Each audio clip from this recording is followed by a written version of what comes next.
forma descontraída, vamos levar para você o conhecimento para suprir a necessidade que existe entre a sociedade e os profissionais da engenharia, da agronomia e da geociência. E aí, quer construir? Fala pessoal, Luiz Diego aqui gravando mais um podcast. E aí, quer construir? Hoje com o nosso amigo Lucas Lucena, satisfação, engenheiro civil, especializado em patologia das construções. Uma satisfação tê-lo aqui presente. Muito obrigado por ter aceito o nosso convite da participação e se apresente para nossos telespectadores.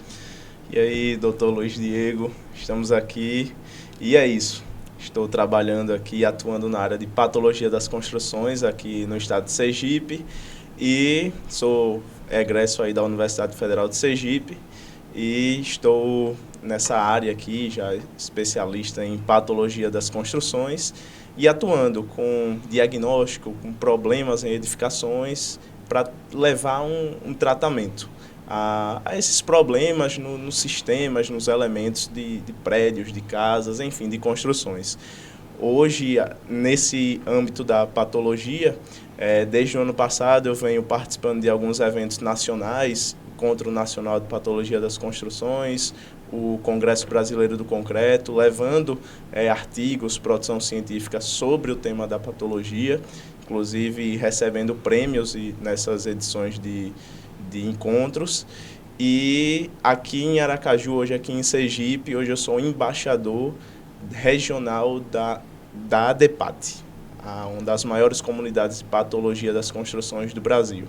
E é mais ou menos por aí que a gente está trabalhando forte para espalhar a palavra da patologia por aqui. Maravilha, maravilha. Não está na nossa pauta, mas como eu sempre gosto de dar uma quebrada no clima aqui, você tem um perfil hoje no Instagram que você sempre está pegando patologias, né, nos edifícios, em qualquer tipo de edificação e coloca qual é o problema e qual é a solução. Fala um pouquinho mais para o pessoal conhecer também e dizer qual é o seu arroba, né? Pronto, muito importante aqui, uma das coisas que eu mais falo é isso, espalhar a palavra da patologia das construções. Então, eu tenho um Instagram profissional voltado a isso, @lucaslucena.eng, em que eu coloco ali um pouco do dia a dia. Acabei não falando, mas eu sou diretor técnico, sou sócio da Dobra Engenharia, empresa que trabalha com patologia das construções. E aí, coloco lá nas redes sociais um pouco, realmente, do dia a dia, de inspeções, de vistorias, dos problemas que a gente encontra. E é isso. Dentro do grupo Dobra, também faço parte do Desdobra Sergipe. Então, dentro do Desdobra, maior perfil que reúne ali a comunidade da construção civil aqui no estado, a gente tem um dos quadros que é o Desdobrando Patologia, que eu, meu sócio Gabriel, em parceria com o engenheiro Rafael Quitiliano, a gente sai pelas obras, principalmente obras públicas do estado de Sergipe, mostrando problemas patológicos e cobrando solução dos órgãos competentes, né? Maravilha, maravilha. Como eu gosto de dar essa quebrada, eu falei, não está na nossa pauta, mas a gente tem que fazer pelo menos a propaganda, né? Isso aí. Tem um detalhe também, além da participação no Instagram, tem também um canal no YouTube, Maravilha, trazendo uns vídeos um pouco mais técnicos sobre assuntos da engenharia diagnóstica, da patologia das construções. Qual é o canal? O canal é Engie Lucas Lucena. Maravilha, maravilha. Então, já que a gente está falando aqui sobre patologia, explique para a gente um pouco mais do que é patologia das construções. Então, às vezes quando a gente chega a conversar com as pessoas mais leigas, que pensa que a engenharia civil é basicamente só construir prédio, causa uma certa estranheza. E quando a gente está no meio assim de colegas da medicina, causa estranheza também, porque é muito conceito de medicina dentro da área da engenharia. E é realmente isso que a gente faz, traz esses conceitos para cá, por isso que já começa do nome, patologia das construções. É a ciência que a gente vai estudar as lesões, as doenças instaladas dentro das edificações, buscando entender, buscando um diagnóstico para aquele problema, para propor uma terapia correta, uma remediação correta para aquilo. Então, basicamente, esse é o resumo da patologia das construções. E quais são as principais causas que podem acontecer numa patologia? Bom, para que se surja digamos assim, um problema patológico, muitas causas são possíveis. Esse é um dos grandes desafios da gente como investigadores, como patologistas. Primeiro, as fases da obra, as fases de uma edificação, as fases de vida. A gente pode citar, por exemplo, a pediatria das edificações, aquela fase do nascimento, a concepção, desde os projetos, desde a fase da obra, o uso dela, que já vai aí uns 40 anos, e dentro dessa questão do uso, a operação, a questão da manutenção. Então, posso ter problemas acontecendo desde a concepção de um projeto, o projeto pode ser concebido da forma errada, desde a fase da execução, pode ter erros, geralmente a gente vê muito erro executivo, vícios construtivos, e durante o uso. Às vezes, uma estrutura foi dimensionada para trabalhar para certa coisa e o uso está sendo completamente diferente, uma sobrecarga maior, gera manifestação patológica. Falta de manutenção, uma das principais causas do problema hoje aqui no Brasil.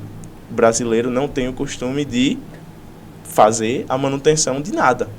Então, nós temos essa lei que poderia ajudar nisso aí, ninguém põe em prática essa lei, né?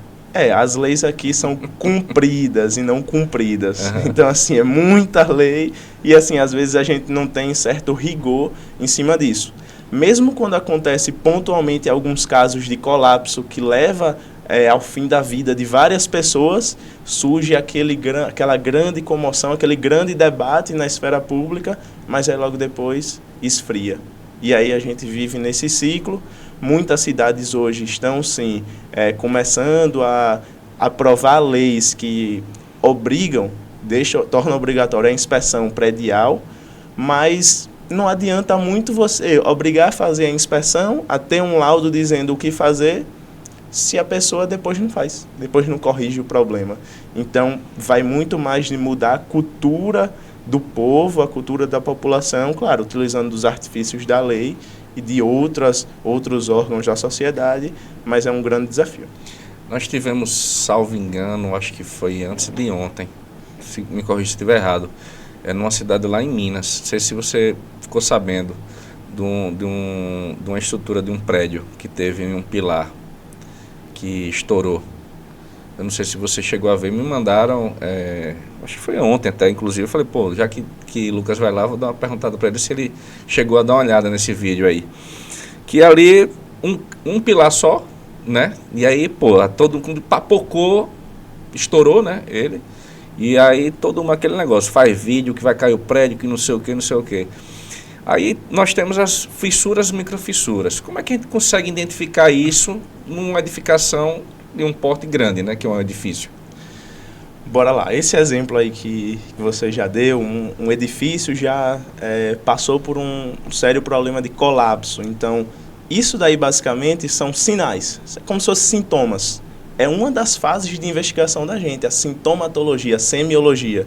Então, a gente vai analisar o que a estrutura está apresentando de sintoma para tentar entender qual é a doença ali. Muitas vezes chega na fase ali mais grave de todas, o colapso. E geralmente quando acontece esses casos, a gente não comenta muito. Por quê? O bom patologista é aquele que fala por último. Por quê? Porque são muitas análises que devem ser feitas. É impossível a gente observar um sintoma, uma fissura e dizer, isso daqui é uma fissura característica de recalque, então vai ser recalque. Não. Pode ser outro tipo de problema com uma manifestação parecida com aquela. E aí, já entrando nessa parte aí das fissuras, a gente pode fazer uma correlação com o corpo humano com a febre. Se o seu corpo está com febre, ele já está dando o sinal de que tem alguma coisa errada. Mas a febre pode indicar que você está com uma infecção respiratória, ou às vezes pode ser uma infecção de uma ferida que abriu em você e acabou gerando ali uma proliferação de bactérias. Então, a febre seria a fissura. Está indicando que tem algo errado. Então, você tem que começar a investigar com outros tipos de análises, conversas, questão da anamnese, entrevista, exames, para, a partir daqueles sintomas, você tentar entender, dar o diagnóstico correto, para aí sim você tomar o remédio correto, para aí sim você propor a terapia. Então, assim, fissuras hoje é algo que a gente é chamado muito para tentar investigar, porque quando aparece numa parede, num pilar, salta logo aos olhos de um leigo e diz, isso daqui tá errado, é uma rachadura, vai cair. Então, assim, existem fissuras de vários tipos, vários comportamentos. Algumas indicam possibilidade de ter corrosão de armaduras, outras indicam que é mais movimentação térmica da estrutura. Então, não tem uma receita de bolo ali dizendo, se essa fissura apareceu assim, é disso. Não, há indícios de que seja disso, mas aí é preciso de uma séria e bem preparada investigação por parte do patologista. Levando em conta essa questão que a gente está falando sobre edifício, como é que um síndico, né, eu sou subsíndico lá do meu condomínio, como é que um síndico que não tem essa cultura de fazer essa manutenção, né, não tem ao pé da letra a questão da lei e também não é da área da engenharia, em quanto tempo ele deve contratar um patologista para poder dar uma analisada, tanto na sua fundação quanto na sua estrutura de fachada? Veja só, primeiro, um síndico ele é responsável civil e criminalmente pelo que acontece ali no condomínio em relação à manutenção de áreas comuns. O que acontece é o seguinte, hoje diversos condomínios têm assessoria contábil. Você contrata um contador uma vez por mês? Não, o contador é sempre. Hoje os condomínios têm assessoria jurídica. Você não contrata o advogado pontualmente. Então, assim como se tem assessoria contábil, assessoria jurídica, deve-se ter assessoria de engenharia, hoje já chamado de engenharia condominial, porque o síndico, muitas vezes, não é um engenheiro. Mesmo se fosse.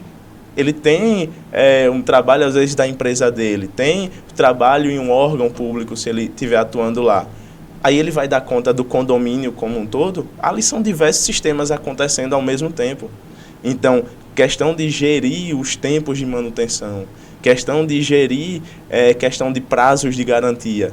Hoje a gente tem manutenções corretivas, preventivas. Então, é preciso ter todo esse acompanhamento diário, semanal. Então, hoje a gente tem, sim, patologistas atuando na área condominial. E é de extrema importância deixar isso claro, até porque tem síndicos que, apesar de entender que tem responsabilidade civil e criminal, tanto por essa parte mais de manutenção, de engenharia, às vezes não sabe que existe esse serviço prestado por patologistas. Pessoas, engenheiros especializados, já com essa visão holística da edificação. Assim como, claro que a grande maioria que a gente assiste ao nosso programa são da nossa área, né? Da área de engenharia, mas também tem aqueles que são curiosos. E então aqueles que estão residindo em casas, né? E aí não sabe como é que está a sua fundação, não tem essa cultura de estar olhando, analisando, porque está lá embaixo do solo, não tem como a pessoa que é leiga ter essa noção de problema da fundação. Como é que essa pessoa, residente de uma casa, né, de uma edificação de uma casa, ele pode receber sinais que está tendo problema na fundação dele? Pronto, vamos lá. Primeiro ali começam a aparecer alguns sintomas. O mais característico de problemas com fundação, que a gente vê aí na literatura, a parte mais técnica, geralmente aparecem fissuras a 45 graus. Isso não significa que toda e qualquer fissura a 45 graus vai ser problema de recalque, de fundação. Existem outros problemas também. Por exemplo, a casa pode recalcar, pode abaixar, afundar mesmo por completo, sem nenhum tipo de diferença. Então, assim, medir às vezes a altura de algum ponto que você tinha como referência e o solo, ver esse surgimento ou não de fissuras, ver se a fissura está aumentando, se não está, se está ativa, se está passiva.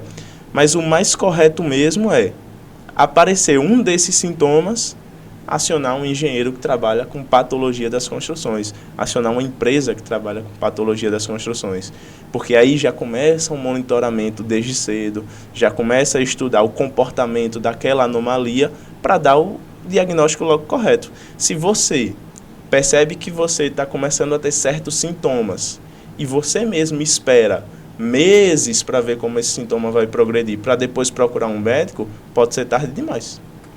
Então, sua casa é um bem.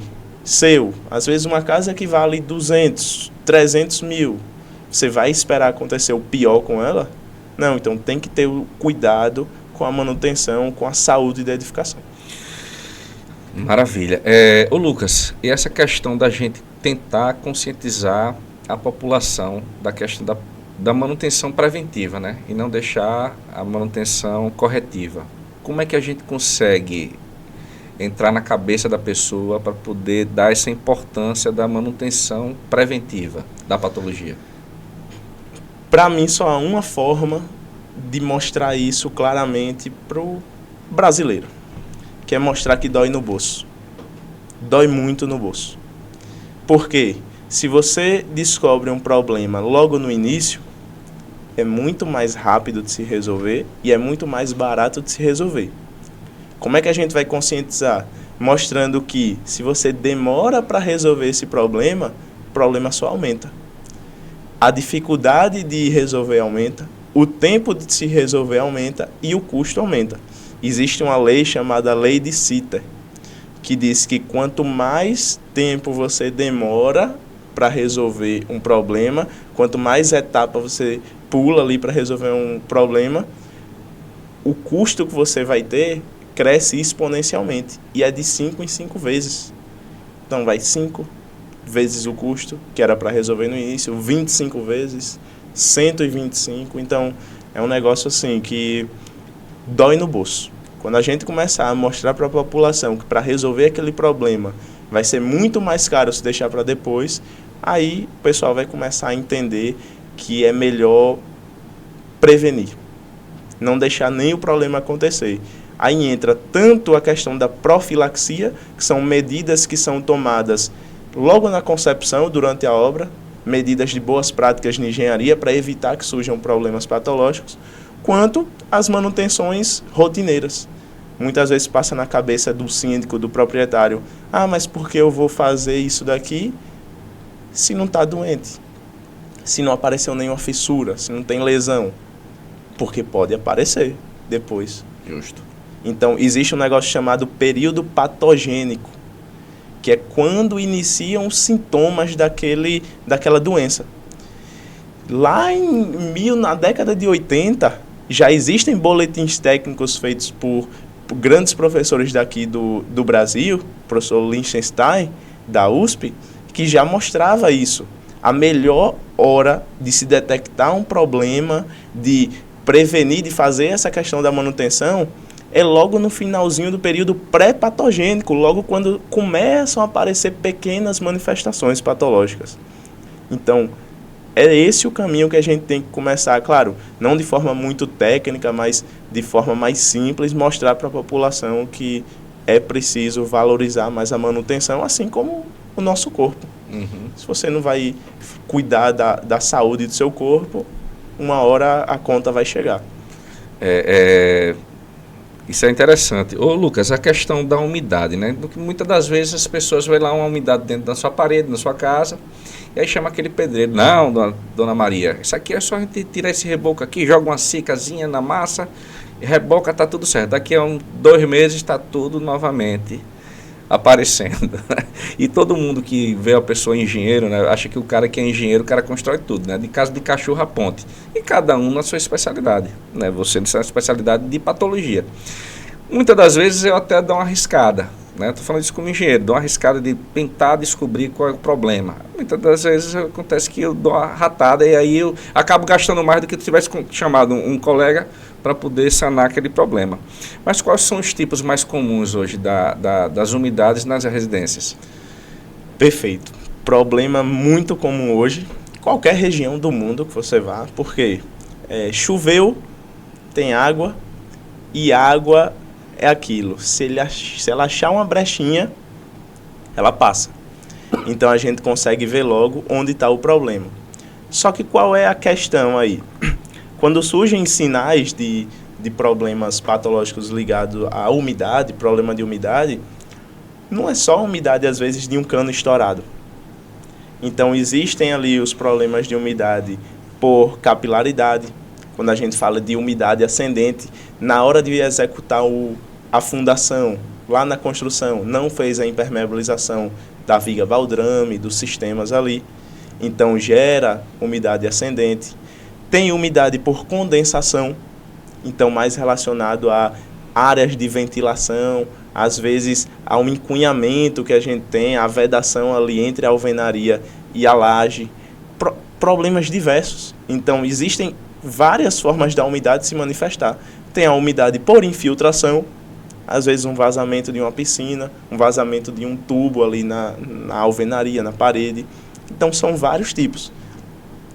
Para cada tipo que a gente tem uma certa forma de manifestar.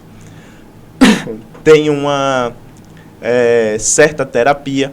Então, por isso, como você pontuou, tem hoje muitos colegas que trabalham com obra e que quando pegam assim uma reforma, algum problema, chamam um colega patologista, chamam uma empresa especializada em patologia para fazer essa investigação logo.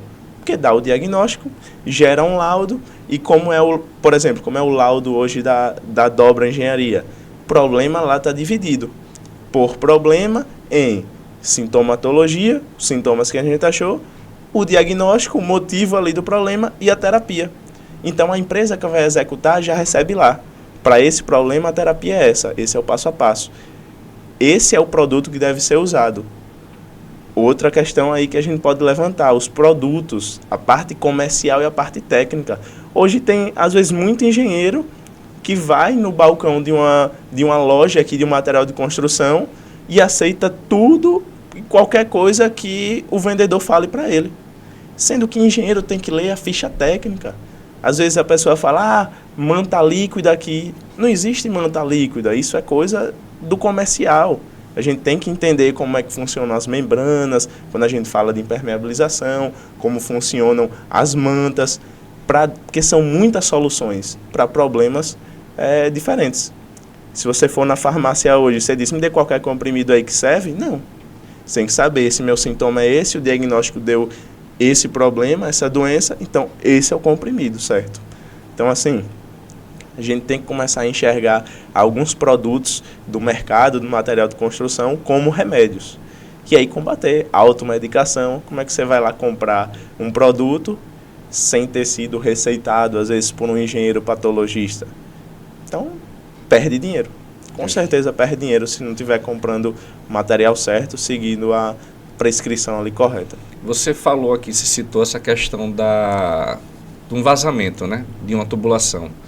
Como é que pode ser tão danoso uma estrutura, né, hidráulica mal feita numa edificação? Pronto, aí se você me permitir, para explicar isso, eu já vou precisar ser um pouco mais técnico e a gente já vai entrar até na parte mais química do concreto, por exemplo. Certo. Digamos que a gente tem a estrutura de concreto armado. Então, o casamento mais perfeito que existe no mundo. O concreto ali resistindo à compressão e o aço resistindo à tração. Só que existem problemas aí. Tem gente querendo atrapalhar esse casamento. Quando a gente coloca, por exemplo, a água passando ali, na estrutura que não foi preparada para receber a água, o que é que acontece? Começa a infiltrar, concreto é um material poroso. Começa a percolar, começa a passar a água pelo concreto. Essa água vai carreando alguns sais que existem ali dentro do concreto, alguns compostos, principalmente as bases, os hidróxidos. O concreto por si, ele é um material mais alcalino, mais básico. Então, a água ali de uma infiltração passando no concreto vai carregando toda a base, todo o hidróxido de cálcio que tem lá. E aí é quando esse material sai, reage ali com a água, com gás carbônico, geram algum tipo de sal, geralmente carbonato de cálcio. Quando a gente consegue ver, tem uma estalactite ali, sabe que tem problema de umidade. Aquilo ali que a gente vê não é o problema em si, é um sal que se formou porque a água passou e levou consigo o hidróxido de cálcio. Qual é o problema? O pH cai lá no concreto e existe uma película, um filme de passivação que protege a armadura. Quando o pH cai, esse filme, essa camada passivadora é rompida. são feitas de óxidos, e aí quando o pH cai, ela é quebrada. Quando isso acontece, inicia o processo da despassivação da armadura, corrosão de armaduras. Se eu tenho corrosão de armaduras, é um dos piores problemas que a gente tem hoje para o concreto armado. Aí o aço começa a perder seção, perde a capacidade de resistir à tração, e aí já era, a estrutura pode levar até um colapso. Maravilha. Você deu uma estragada de 2 perguntas que eu ia fazer aqui, mas vou tentar dar uma reformulada aqui nela. Nessa questão de infiltração, né? Infiltração nós temos não só apenas com a questão das tubulações, não. Podemos ter de telhado, podemos ter a questão da fachada mal feita. O que ela pode impactar diretamente na estrutura, para quem está ali embaixo, né? Vivendo ou trabalhando? Basicamente isso. Pronto, bora deixar até um pouco mais prático. Imagine uma laje de cobertura de uma casa ou até mesmo de um edifício, como eu já vi aqui em Aracaju, que o sistema de impermeabilização da laje de cobertura não está correto. Ou então passou da vida útil, não fez manutenção e ele parou de trabalhar com o desempenho esperado, comportamento e uso esperado. Começa a passar água ali pela laje de concreto armado e aí acontece tudo isso. Vai carregando os hidróxidos, gera ali um sal, reduz o pH, rompe o filme de passivação da armadura, corrosão de armadura. Aí a corrosão por despassivação ali. Existem outros tipos de corrosão que acontece.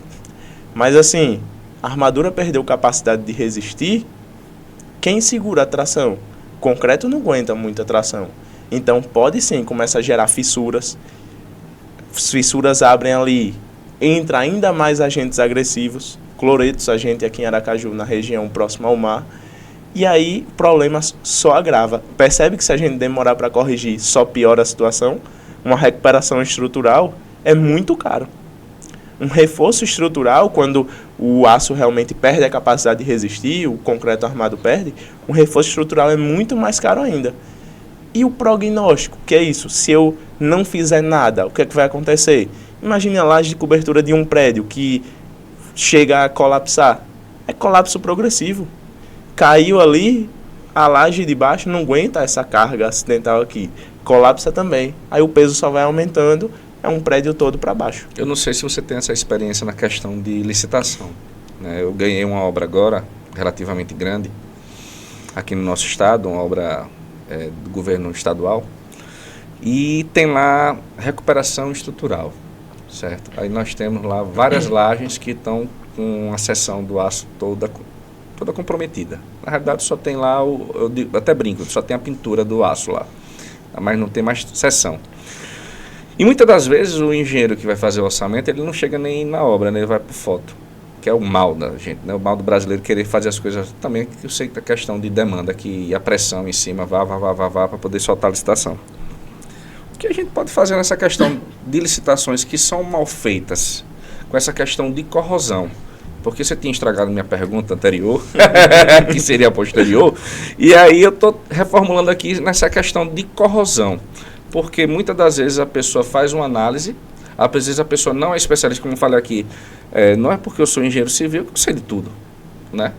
Então, tipo, uma coisa dessa tem que ir um engenheiro específico para aquilo, para poder saber qual tipo de reforço que eu vou fazer aquilo ali. Que até estou fazendo aqui, deixar aqui registrado, que eu vou lhe chamar para você dar uma olhada lá na obra, porque eu não sei, eu até para quem está me contratando, a gente demolir e fazer outra, porque eu não vejo uma recuperação daquilo. Entendeu? Uma seção muito antiga, uma obra, uma laje velha, antiga, que eu não vejo salvação naquela estrutura. Mas vamos tentar achar a solução. Mas a licitação ela é feita mal feita. Como é que você vê essa questão nessa parte de licitação de mal análise, até mesmo de pontes? Também teve um caso daqui, uma licitação de uma ponte que eu cheguei a ganhar, essa licitação, a recuperação de estrutura. Quando nós chegamos lá na ponte para poder fazer a visita, tudo que estava no orçamento era tudo ao contrário que tem que ser feito, na parte de recuperação estrutural. Então, tem essa dificuldade. Como é que você vê? Quais são os olhos, o olhar disso que você tem, com a sua experiência nessa parte de patologia? Pronto. Essa situação aí, o olhar que eu tenho, é basicamente alguém chegar bem assim e falar: quanto é a cirurgia? Quanto é a minha cirurgia? Chegar para um médico e falar: quanto é a minha cirurgia? Falar: cirurgia de quê? Qual é seu problema? Você não vai para uma mesa de cirurgia sem ter passado por uma consulta inicial por um médico, às vezes um clínico geral, sem ter sido encaminhado para um médico especialista, sem ter feito muitos exames para comprovar a hipótese que o médico teve, para dar um diagnóstico mais preciso. Você tem coragem de deitar numa cama de cirurgia, entrar numa sala de cirurgia sem ter passado por um médico antes para investigar, para dar um diagnóstico, sem ter feito exames? Não vai.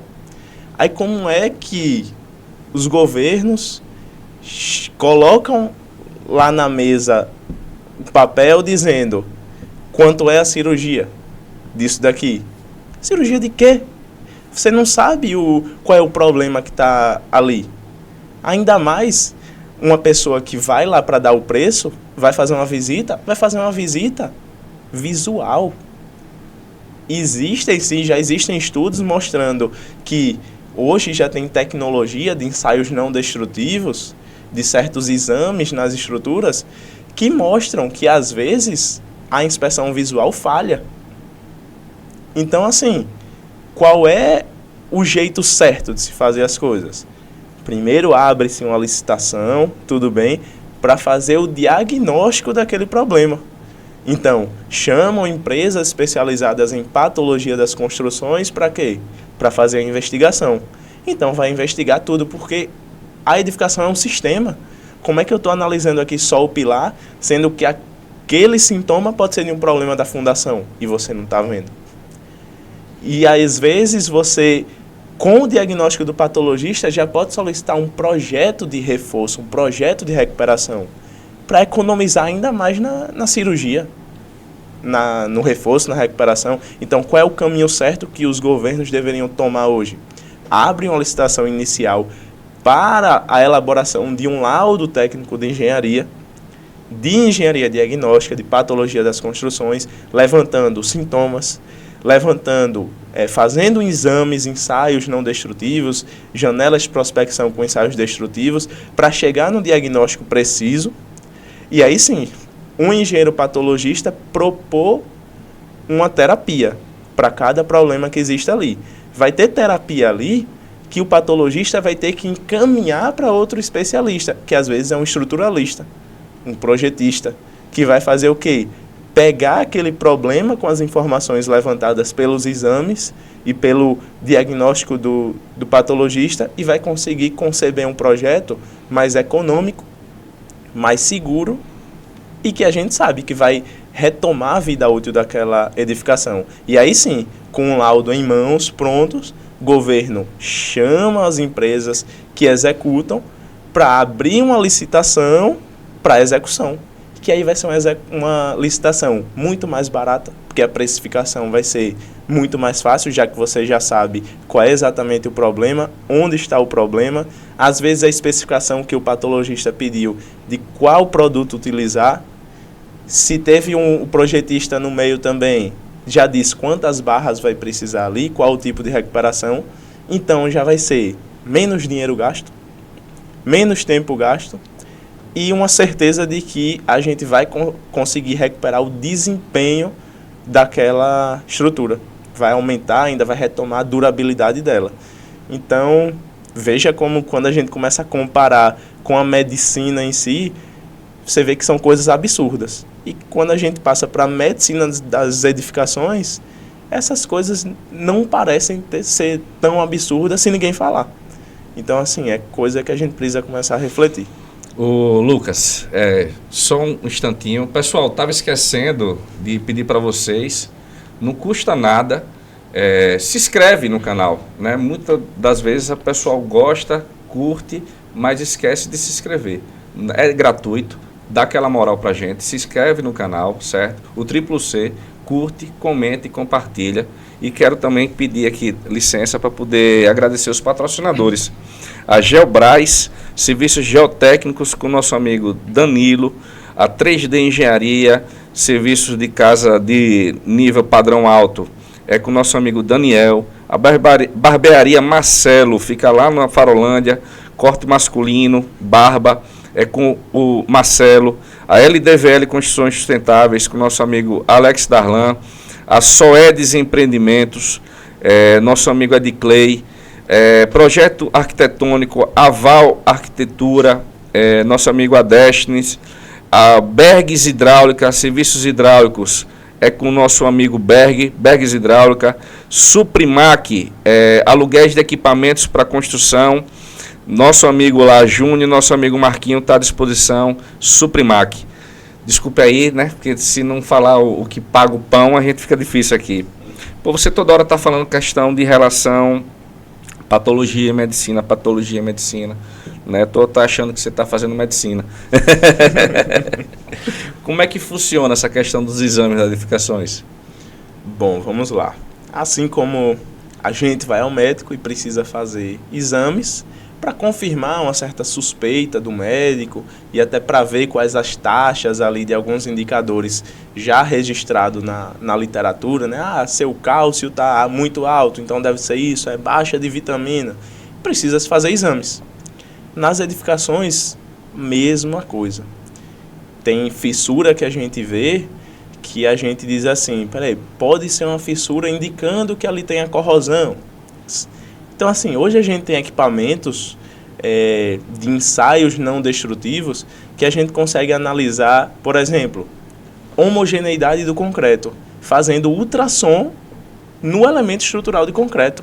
E é exatamente a ultrassom passando o gel, assim como passa o gel no ser humano, passa o gel na estrutura, acopla os transdutores. E a partir da velocidade do pulso ultrassônico, tabelado lá, a gente consegue identificar. Esse concreto está mais homogêneo, está menos homogêneo. Se estiver menos homogêneo, qual é o problema? Penetração, às vezes, de agentes agressivos, não está ali bem tá segregado. Então, assim, a gente tem vários exames. E não tão avançados, mas simples, que funcionam. Um ensaio à percussão. Um ensaio à percussão com um martelo em ABS, a gente consegue ver ali, sentir a partir da audição, regiões com som cavo, com som oco, e dizer, peraí, aqui pode ter um desplacamento, um destacamento do revestimento. Então, o que será isso? Tem termografia. Hoje a gente na Dobra Engenharia trabalha com câmera termográfica. Então, a gente coloca ali a câmera voltada para uma fachada, para uma parede, uma estrutura, e a gente consegue ver a diferença de cores geradas a partir da diferença de infravermelho, da temperatura. Então, a gente consegue, às vezes, detectar a umidade que os olhos acabam não vendo. Então, assim, por isso a importância de fazer esses exames para tornar o diagnóstico muito mais preciso. Entendi. O Lucas, para quem está nos assistindo e às vezes está sem saber para que lado vai, né? Não sabe que você vai ser gerente de obra, se vai cuidar de patologia, se vai fazer orçamento. O que é que você pode falar para esse pessoal? O que é necessário para iniciar a inspeção de estrutura? O que é que ele precisa? Bom, vamos lá. Primeiro é o seguinte, estrutura é um negócio muito sério. Então, dentro até da atuação dos patologistas, quem trabalha com inspeção de estrutura, a gente chama até de inspeção especializada. Tem que ter um pouco mais de cuidado. Por quê? Existem hoje sistemas estruturais em aço, em concreto armado, em alvenaria estrutural, e a gente precisa entender as lesões que aparecem em cada uma delas são particulares dela. Então, assim, para se realizar uma inspeção, é preciso ter em mente que a estrutura não se comporta individualmente. No caso, um pilar não é um pilar individual, é todo um conjunto. Às vezes, um problema aconteceu lá na frente da edificação e sobrecarregou o pilar do fundo. Então, tem que ter toda essa visão. Para fazer inspeção estrutural, primeiro, existem certos equipamentos que a gente pode usar de exames, de ensaios em edificações, mas como, por exemplo, medidor da resistividade, para ver essa questão de corrosão. Existe com um multímetro e uma célula de potencial de corrosão, um equipamento, uma meia célula para a gente ver a probabilidade de corrosão ali no concreto armado. Tem a ultrassonografia no concreto. Então, são vários equipamentos que a gente consegue utilizar para ter esses exames, ter mais dados para dar um diagnóstico, para fazer essa inspeção. Existem também artifícios de produtos químicos, ensaios colorimétricos. Então, existe o ensaio de verificação de pH abaixo de 9, mais conhecido aqui como ensaio de carbonatação. Então, você asperge fenolftaleína e verifica a frente de carbonatação, penetração de cloretos, teor de cloretos. Então, é muita coisa que a gente analisa numa estrutura de concreto armado, por exemplo. Mas, uma coisa que as pessoas pensam é que, para começar nessa área de inspeção, para realmente fazer uma inspeção, é preciso ter esses equipamentos. Mas não, um dos pontos mais importantes não é nem os resultados em si dos ensaios, mas é o raciocínio diagnóstico que você tem, é a linha de investigação que você leva, é o que você pega ali com os sinais que estão aparecendo e você levanta hipóteses e descarta hipóteses e gera todo esse quebra-cabeça e sim, com o auxílio dos resultados dos exames. Mas basicamente uma inspeção estrutural é sim algo mais sério de se fazer. Hoje tem cursos de inspetor de estruturas ministrado pelo IBRACON, pelo Instituto Brasileiro do Concreto, que pede aí no mínimo alguns anos de formado de um engenheiro. Uhum. Então precisa ter experiência. Ô Lucas, como a gente pode conscientizar tanto um proprietário de uma edificação, um síndico, ou até mesmo um profissional, como eu citei aqui para você, essa questão pessoal minha, de uma obra minha, que eu tenho consciência que eu não sou especialista nessa parte de patologia. Como é que a gente pode conscientizar esse pessoal os riscos de não fazer um tratamento adequado em uma patologia de construção? Então, aí é que entra aquela questão do prognóstico. O que é o prognóstico? É o que vai acontecer com a estrutura, com a edificação, se aquele problema não for tratado. E aí, para realmente convencer as pessoas, o que é que a gente faz? Mostra casos em que aconteceu, casos de colapso. Por exemplo, hoje existe um produto oferecido pela Dobra Engenharia, empresa especializada em patologia das construções aqui no estado de Sergipe, que é a consultoria pré-reforma. Então já teve caso aqui, recentemente, do início desse ano, que um proprietário comprou 2 casas antigas em um bairro para transformar o uso dessa casa, em um ambiente comercial. Precisaria derrubar algumas paredes, o projeto arquitetônico já estava todo feito. As arquitetas viram que existiam realmente algumas preocupações, a casa muito antiga, já conhecia o trabalho da Dobra, da patologia das construções, fez o quê? Vamos chamar os patologistas para verificar isso daqui, se é realmente seguro, se não tem como tratar isso. Quando a gente divide essa análise em 2 partes. A análise patológica, analisa os problemas que tem e dá o tratamento. E também uma análise técnica, que é relação a quê? Se eu tenho um projeto de reforma já pronto, pede para retirar essa parede. Se retirar essa parede, o que vai acontecer? É seguro? Eu sei que nesse caso específico, a gente fez a inspeção, fez a análise, simplesmente a casa não tinha um pilar. Era térrea, mas tinha laje de concreto armado. A laje descarregava em 3 fiadas de tijolinho maciço. Abaixo do tijolinho maciço tinha uma viga de 15 por 15, com corrosão de armaduras, sendo que a viga não descarregava em pilar nenhum. Descarregava diretamente na alvenaria de bloco cerâmico. Então, qual era o detalhe? Já existiam umas fissuras. Quando a gente analisou o prognóstico, tinha uma determinada parede que, se fosse removida, como pediu o projeto, colapso da laje. Mas aí de certeza não deve ter tido um profissional. Isso aí deve ter sido um pedreiro, né? O Zezinho, o vizinho que bate aquela laje, aí o cara vai e constrói a sua casa. Existe diferença entre vistoria, inspeção e perícia? Pronto. Existe sim uma diferença técnica em relação a esses termos. Inclusive, vistoria, inspeção, perícia, tem até mais alguns outros termos aí. Como se fosse uma escadinha. Primeiro a gente tem uma vistoria. Vistoria basicamente é aquele serviço que você entra mudo e sai calado. É basicamente um serviço de constatação. É muito mais de tirar fotos, registrar o que está ali. Você vai vistoriar, realmente para ver. A inspeção, você já começa a inspecionar. Tem a vistoria no dia da inspeção, que é o ato de você, existe até algumas definições, que é você se fazer de corpo presente, se aproximar da edificação. Então, basicamente isso. Você está ali presente. Então, existe uma vistoria dentro da inspeção, como se um englobasse o outro. A inspeção é basicamente você analisar ali de forma predominantemente sensorial. O ponto-chave é esse. Pode ter um ensaio ou outro mais simples, tudo bem, mas é predominantemente sensorial. Tem a auditoria, que geralmente você aí já tem uma inspeção e você já tem alguns projetos para fazer a auditoria, para comparar, isso daqui está ok, isso daqui está diferente disso. Próximo nível já tem a perícia. Na perícia você tem a auditoria, você tem a inspeção, você tem a vistoria, mas na perícia você dá a sua opinião técnica. Na perícia, sim, você tem a obrigação de dar a sua opinião.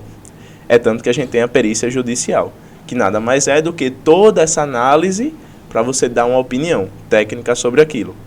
E tem o último, digamos assim, o último pacote aí que envolve isso tudo, que é a consultoria, que é você fazer isso tudo, você vai na vistoria, faz a inspeção, tem a questão da auditoria, tem a perícia que você dá a sua opinião, só que na consultoria você dá a terapia também. Você diz qual é o problema e você diz qual é a solução. Então são níveis, claro, cada serviço dele, às vezes, por exemplo, um cliente às vezes pede uma consultoria, sendo que o que ele precisa é só de uma inspeção. Então tem que saber, os preços variam, o tempo de trabalho varia, então complexidade varia. Qual é a relação entre as patologias, né, e a saúde dos ocupantes? Totalmente aí. Por quê?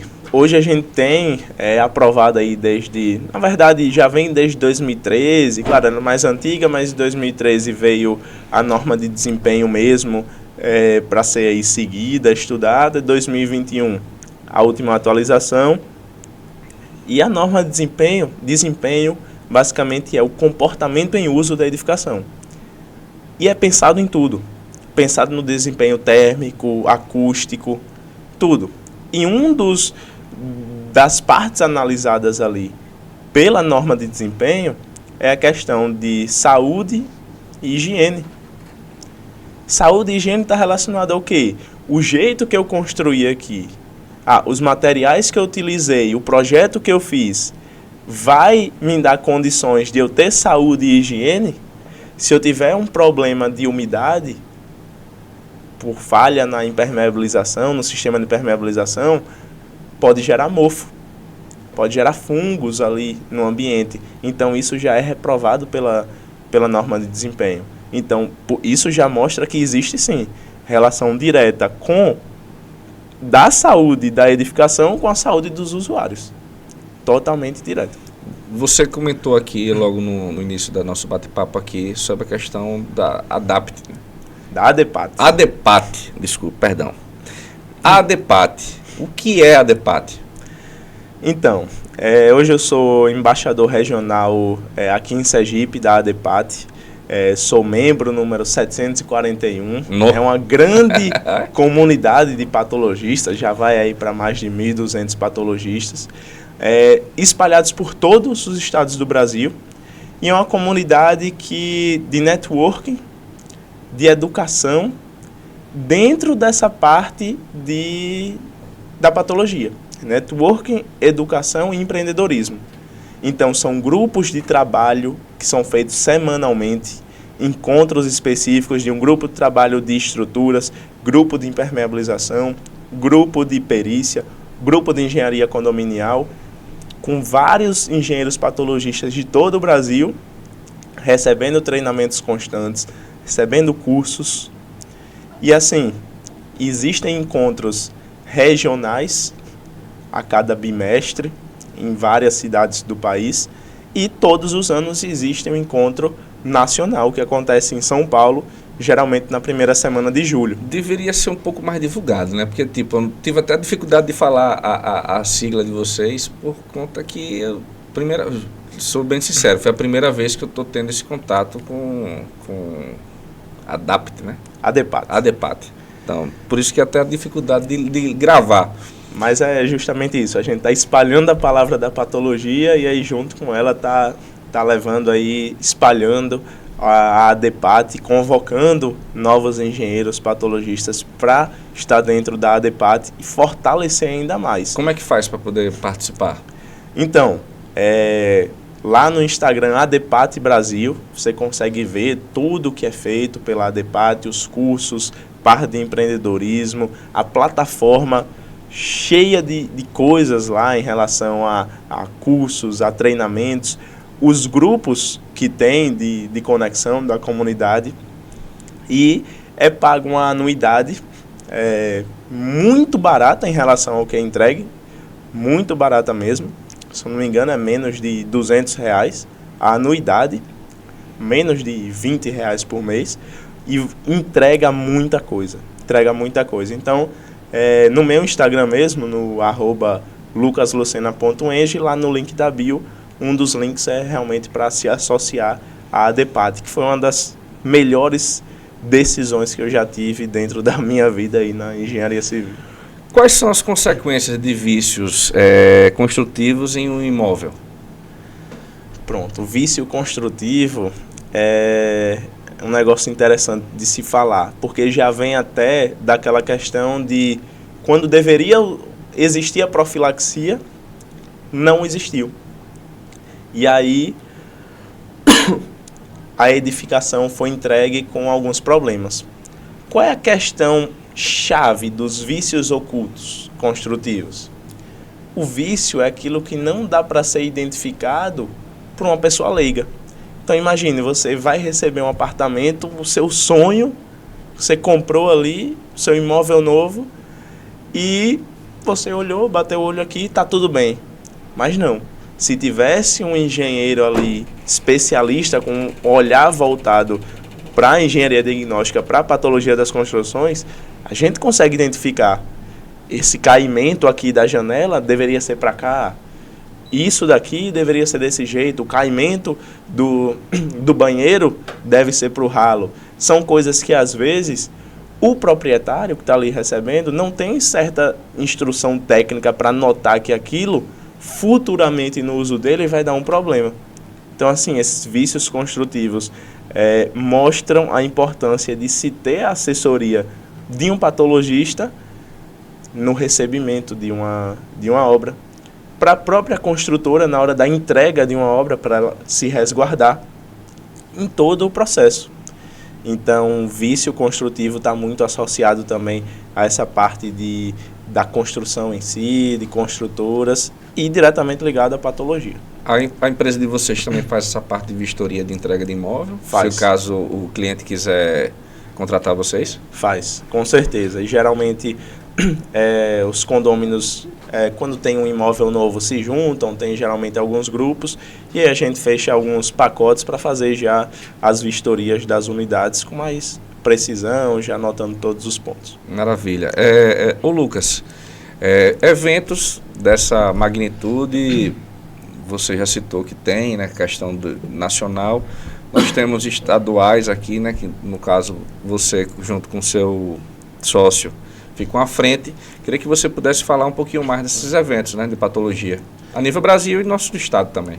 Pronto, uma pessoa hoje que está interessado em eventos nacionais de patologia, eu posso citar o ENAPAT, Encontro Nacional de Patologia das Construções. Acontece em São Paulo, anualmente, geralmente no mês de julho, e é realizado pela ADEPAT, uma das maiores comunidades de patologia das construções do Brasil. Tem o Congresso Brasileiro de Patologia das Construções, o CBPAT, organizado pela UCOMPAT. Esse acontece de 2 em 2 anos. Esse ano acontecerá em julho também, em Fortaleza.